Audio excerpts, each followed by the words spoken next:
We're about to get closer to a glacier than most cruise ships will ever take you.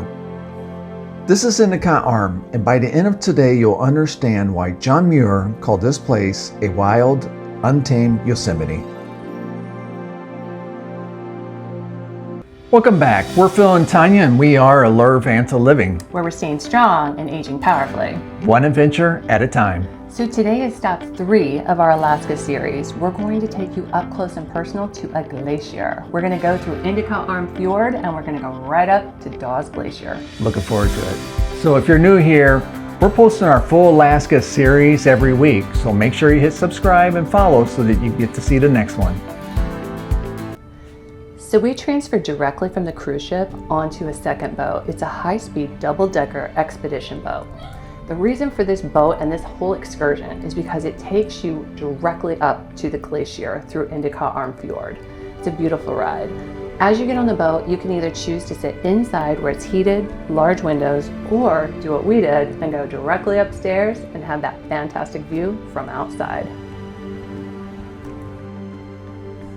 Goodbye to our cruise ship as we boarded the smaller ship and into the icy waters. As you can see, the ice chunks floating by. And this is part of Endicott Arm, which is a 30-mile fjord carved into the Tongass National Forest. It's part of a wilderness area nearly the size of a small country. Fjords like this only exist in one specific way.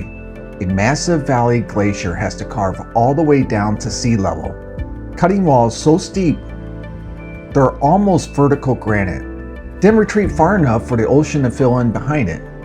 As you go deeper in, the water actually changes color from gray to a jade green. Unfortunately, I'm colorblind, I can't see that, but Tanya says it is beautiful. But you know, that color comes from something called glacial flour, rock ground down to a fine powder by the sheer weight of the ice. So fine, it stays suspended in the water instead of sinking. The temperature drops noticeably too. This waterfall was just so amazing, and what else is amazing is just how close they get that boat to it. I know, I was shocked that we were that close. It was pretty impressive. And what was so interesting, I could actually feel the mist on my face. We were that close. We had a naturalist on board, and I learned so much from the naturalist. We learned that every one of these waterfalls exists for the same reason. When the main glacier carved this fjord, it cut so much deeper and faster than the smaller side glaciers feeding into it that when the ice finally retreated, those smaller valleys got left stranded high above the fjord floor. Geologists call them hanging valleys.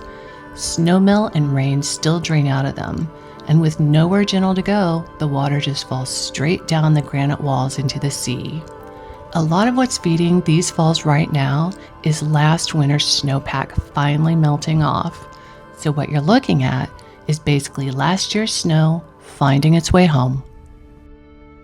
It was really unbelievable the amount of ice that we came across.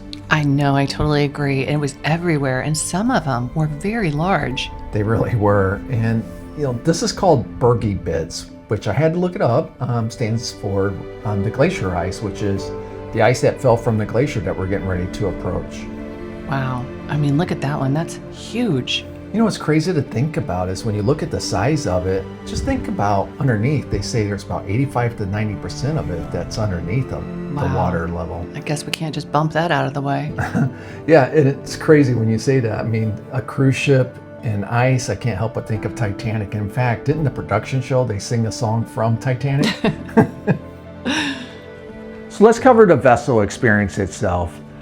The vessel inside had comfortable seating, it was heated, it was all windows, there's a bar in there, and then there's restrooms, or you can go outside and be out there and be a little more intimate with nature itself. And personally, I thought the captain did a really good job maneuvering the vessel around the way that it's designed for. And regardless if you were in the front of the vessel or if you were in the back of the vessel, they did a really good job of maneuvering the vessel around so that you were up and close. Regardless of what side you were on, everybody got a turn to make sure that they were really close to the waterfall or close to the glacier. So that was very much appreciated. There was also a naturalist that was on board that covered a lot about the wildlife and a little bit of the history, which was really interesting and good to have that insight as well on those type of things.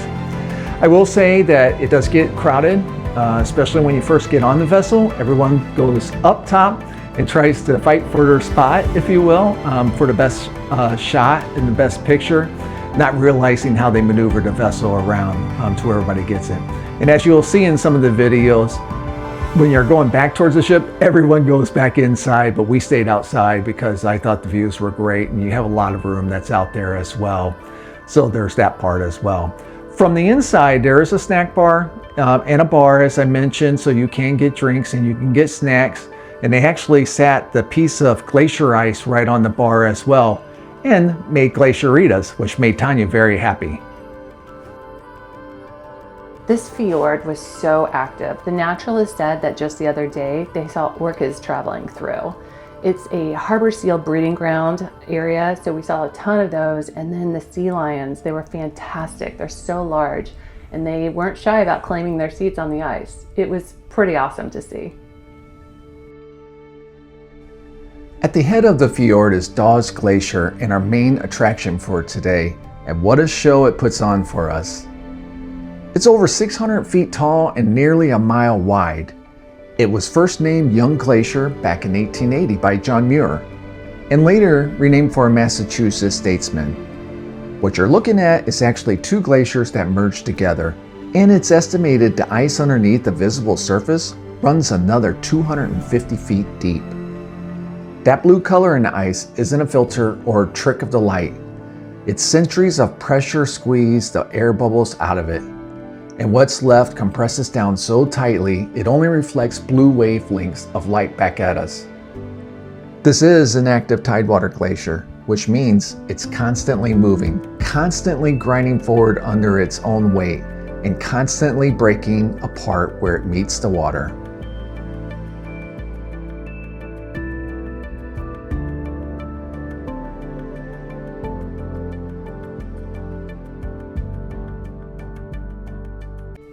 When a chunk of ice breaks free like that, it's called calving, and it's louder than people expect.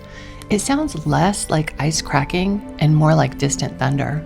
And you'll notice a delay between the moment you see it fall and the moment you actually hear it. Sound just travels slower than light over that kind of distance.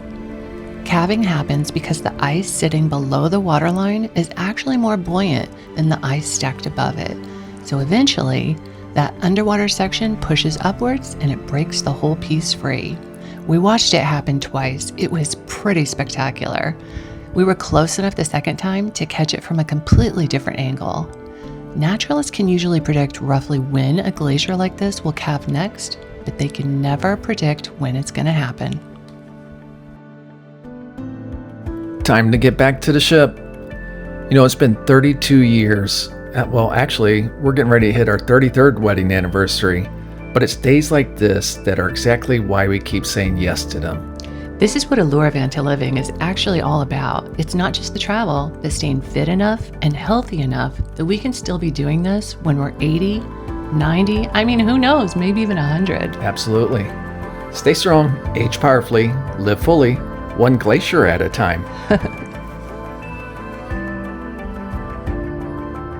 Okay, the question that most people are asking, is this excursion worth it? Or is it just as good staying on the deck of the ship? It's a fair question. We have booked this excursion 4 times, and 2 of those times we were right up to that glacier and the ship couldn't even make it close. I don't even think they got to view it. I mean, it was so far back. I was so grateful we were on the excursion. One of the times, the ship was right up with us. So I was like, well, what's going on? Why did we stay on the ship? They're here too. I remember waving at people on the ship that were right there. Okay, so that was one time.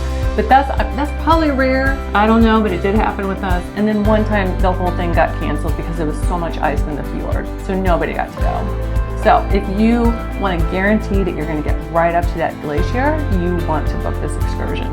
Yeah, not only the glacier, but the waterfalls. I mean, just getting really close to those. And the sea lions. And the sea lions. Yeah. And you get to get a glacierita. You get to hold glacier ice, you get to get a glacierita.